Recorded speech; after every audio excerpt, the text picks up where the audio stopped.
दोस्तों, आज के इस आधुनिक तकनीकी युग में हमें जब भी किसी की याद आती है तो हम क्या करते हैं? तुरंत अपने जेब से मोबाइल निकाल के खटखट खटखट खटखट मोबाइल लेके उसको नंबर लगाते हैं और बात कर लेते हैं। और कहीं अगर मोबाइल में भी वो उपलब्ध ना हो तो इतने सारे जो सोशल मीडिया के ऐप है वो कब काम आएंगे? किसी न किसी में हम उनको ढूंढ के उनका स्टेटस जान ही लेते और अपने दिल को शांत कर लेते हैं। अब अगर आप सोचिए वो सुई युग की बात, जब ये सब इतना आधुनिक तकनीकी नहीं था, ना मोबाइल था, ना सोशल एप्स थे, तब क्या होता था? तब हमारे पास एक ही रास्ता था, डाक तार विभाग में जाइए, एक इंग्लैंड लेटर या पोस्ट कार्ड या लिफाफा खरीद लीजिए, चिट्ठी लिखिए, जिसका आदान प्रदान होते कम से कम 1 महीना लग जाता था, वो भी कोई गारंटी नहीं। उस वक्त हम क्या करते थे? वो जो हमारे पास जो टाइम रहता था, उस टाइम में हमारे पास एक ही विकल्प रह जाता था कि हम विरह या दर्द भरे गाने सुने, इनके जैसे।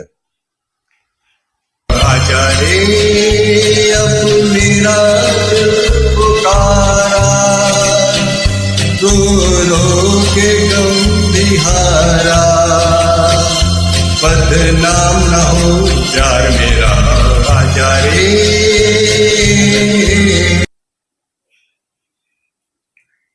आपको शायद याद आ गया हो किसका गीत मैंने सुनाया। उस युग में अगर दर्द भरे गीतों का कभी भी जिक्र होता था तो एकमात्र एक ही गायक थे जिसका नाम था मुकेश माथुर। उनके आवाज में इतना दर्द था, इतना विरह का आवाज था जो दिल को छू जाता था, दिल चीर के आर पार हो जाता था। उनके गीतों को सुनने के सभी दीवाने होते थे, क्योंकि उस समय आधा से ज्यादा लोग तो किसी ना किसी की याद में डूबे ही रहते थे, तो उन्हें मुकेश जी का बहुत गाना पसंद आता था। लेकिन आज के युग में ऐसा नहीं है।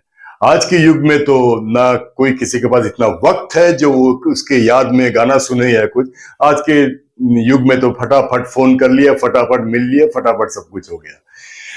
और ये इसी कारण है जो आज के जो युग है उसके जो नौजवान है वो शायद मुकेश जी के बारे में बहुत कम जानते हैं या जानते ही नहीं है।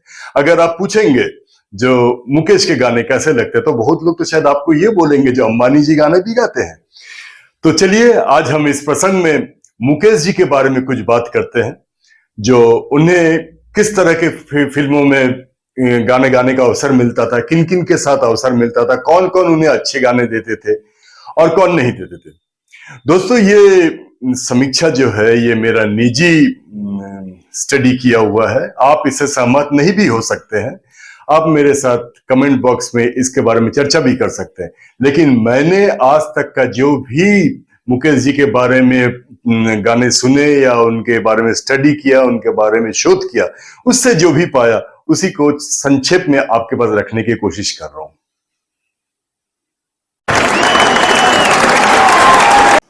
मुकेश जी को उन दिनों फिल्म इंडस्ट्रीज में शोमैन राज कपूर का आवाज माना जाता था। राज कपूर आप जानते हैं, जो कि चार्ली चैपलिन के बहुत बड़े भक्त थे और उन्हीं के पिक्चर के स्टाइल को नकल करते थे हिंदी में। उनके पिक्चर में जो उनका किरदार होता था वो एक गरीब गांव वाला होता था जो पढ़ा लिखा है लेकिन वक्त का मारा है, शहर में आ गया, इसी प्रकार के कहानी होते थे। और जैसे कि आप जानते हैं राज कपूर का जो आवाज है वो भी बहुत ज्यादा रौबदार या दमदार नहीं था, वो थोड़ा पतले आवाज में ही बात करते थे। जैसे मैं थोड़ा सा नकल करके दिखाता हूँ। मैं गांव से आया हूँ जी, मैं ग्रेजुएट हूँ जी, यहाँ पे नौकरी की तलाश में आया हूँ जी, मुझे कोई नौकरी मिलेगा? तो इस तरह के ही वो थोड़ा सा बहुत बात करते थे। तो उनके आवाज में ज्यादा बेस की जरूरत नहीं पड़ती थी। बाकी उन दिनों जो भी गायक थे उनका बेस तगड़ा था, लेकिन मुकेश जी का जो आवाज था उसमें दर्द ज्यादा था। तो ये आवाज राज कपूर जी के साथ बहुत ज्यादा फिट हो जाता था। अगर आपको उनके कोई गाना याद नहीं आ रहे तो मेरे ही आवाज में मुकेश जी का कुछ गाना सुन लीजिए। मेरे टूटे हुए दिल से कोई तो आज ये पूछे कि तेरा हाल क्या है, कि तेरा हाल क्या है। एक दिन बिक जाएगा माटी के वो, जग में रह जाएंगे प्यार तेरे को। दूजे के होठों को अपने की कोई निशानी छोड़, फिर दुनिया से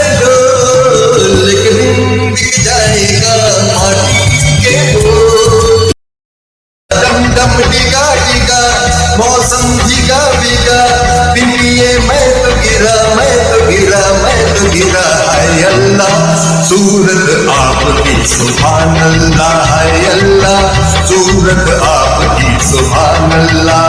दुनिया बनाने वाले क्या तेरे मन में समाई, काहे को दुनिया बनाई तूने, काहे को दुनिया बनाई, दुनिया बनाने वाले।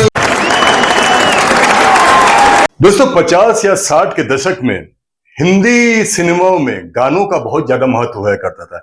एक एक सिनेमा में तो कम से कम 10 से 12 गाना हुआ करते थे, और राज कपूर के फिल्म में तो और ज्यादा। राज कपूर को संगीत का बहुत ज्यादा ही लगाव था। वो गाने को बहुत अच्छी तरह समझते थे, वो दर्शकों की नब्ज तक समझते थे। वो अच्छी तरह से जानते थे जो दर्शक किस प्रकार के गाने पसंद करते हैं। तो उनके जो फिल्में आते थे उसमें 5 या 6 गाने तो विरह के ही होते थे, यानी दर्द भरे गाने ही होते थे, और जिन्हें मुकेश जी ही गाते थे, और वो बड़े हिट भी होते थे, क्योंकि मुकेश जी से ज्यादा अच्छा दर्द भरे गीत तो शायद ही हिंदी सिनेमा में कोई आया होगा। लेकिन अगर एक बात आपने ध्यान दी हो तो ये है कि उनके गाने में जो थोड़ा सा कठिन गाने या थोड़ा सा ऊंचे नोट के गाने हुआ करते थे, वो कभी भी मुकेश नहीं गाते थे। उन गानों के लिए मन्ना डे को लाया जाता था। ये जो चॉइस है वो राज कपूर का था, या वहां का शंकर जयकिशन या कोई और जो भी उनके म्यूजिक डायरेक्टर थे उनके थे, ये कहना मुश्किल है। लेकिन ये बात तय था, जो भी कठिन गाने हुआ करते थे, जो ऊंचे नोट के थे या जिसमें मुड़कियां ज्यादा होती थी, उसे कोई ना कोई दूसरा गायक ही गाते थे। जैसे कि मैं आपको 1-2 एग्जांपल मेरी ही आवाज में आपको सुना रहा हूं।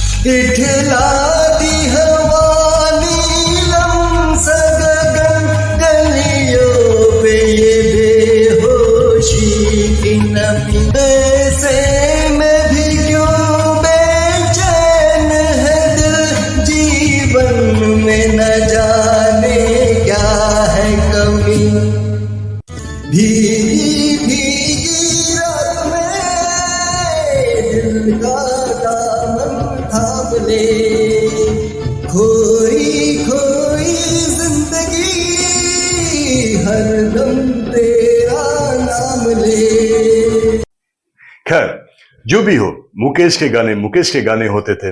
उतना दर्द भरे गाने मेरे ख्याल से आज भी बॉलीवुड फिल्म इंडस्ट्रीज में कोई उतना दर्द भरा आवाज से गाना नहीं गा सकता, ये तो तय है।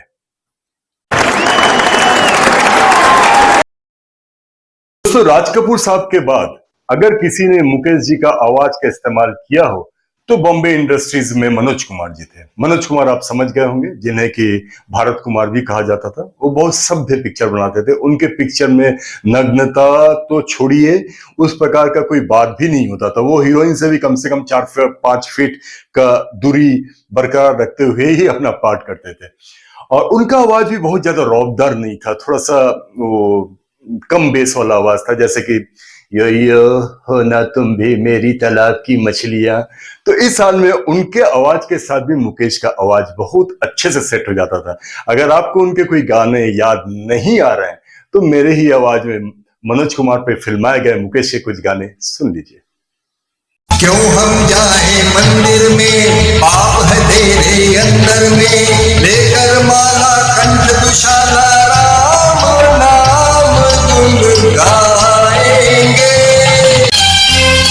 हाँ तुम बिल्कुल वैसी हो जैसा मैंने सोचा था, चांद सी महबूबा हो मेरी कब ऐसा मैंने सोचा था। एक प्यार का नगमा है, मौजों की रवानी है, जिंदगी कुछ भी नहीं, तेरी मेरी कहानी है। अरे कहत कबीर सुनो भाई साधो, बात कहूँ मैं खड़ी कि दुनिया 1 नंबरी तो मैं 10 नंबरी, ये दुनिया 1 नंबरी तो मैं 10 नंबरी। दोस्तों, मनोज कुमार विरह या दर्द भरे गाने तो ज्यादा नहीं गाते थे अपने फिल्मों में, लेकिन उनके जो फिल्में होते थे वो देशभक्त ज्यादा होते थे, देशभक्ति से ओतप्रोत होते थे गाने। और उनके गाने में भी मुकेश जी का आवाज बहुत ज्यादा सूट हो जाता था। उनके हर प्रकार के गाने में ही मुकेश जी गाया करते थे।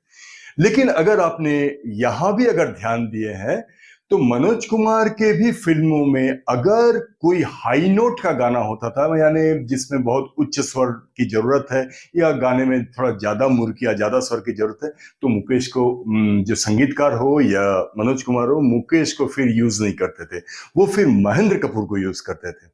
महेंद्र कपूर, मनोज कुमार के जितने भी गाने हैं वो काफी हाई स्केल गाने होया करते थे उन दिनों। अगर आपको याद नहीं आ रहे तो मेरे ही स्वर में एक दो गाना सुन लीजिए।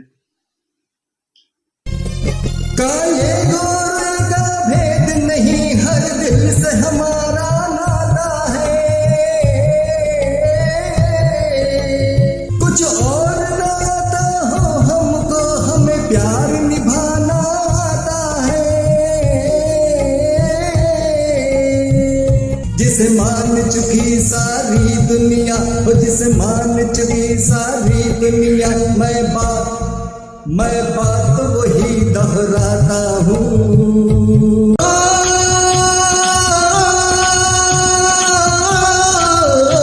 सुन के पहर की आवाजें, सुन के पहर की आवाजें, यूं लगे कहीं शहनाई बजे। आते ही मस्त बहारों के दुल्हन की तरह हर खेत सजे, मेरे देश की धरती। इनके अलावा भी कुछ और भी सितारे थे 60, 70 और 50 के दशक में।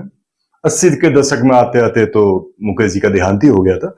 तो कुछ और भी स्टार्स थे जो मुकेश के आवाज को अपने आवाज में लाए थे। कुछ गाने मुकेश जी ने अमिताभ बच्चन के भी गाए। आनंद पिक्चर जो राजेश खन्ना का सबसे ज्यादा हिट पिक्चर, उसमें भी मुकेश जी गाए थे। तो ऐसा नहीं है जो केवल ये दोनों में ही वो सीमाबद्ध थे, कुछ और भी गायकों के। लेकिन उनकी जो पहचान थी वो राज कपूर और मनोज कुमार के नाम से ही थे। और वक्त के साथ साथ आज, जैसे कि मैंने शुरू में ही कहा, विरह के गाने या दर्द भरे गाने आज के युग में कम सुने जाते हैं, जिसके चलते मुकेश जी को आज के युवक जो है, आज के नवयुवक बहुत कम पहचानते हैं। ये बड़ी दुख भरी बात है, क्योंकि वो भी एक महान कलाकार है।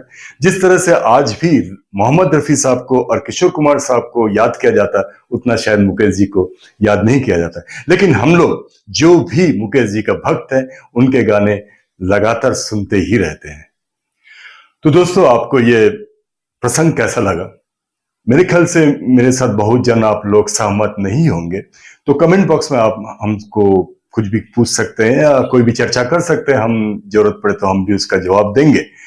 और आपने अगर अभी तक हमारे चैनल को सब्सक्राइब नहीं किया तो मेरा यह विनती है कि आप हमारे चैनल को सब्सक्राइब कर लें, ताकि इस तरह का समीक्षा, किस्से और पैरोडी गाने मैं बनाते ही रहता हूं, जो आप तक सही रूप से पहुंच जाए।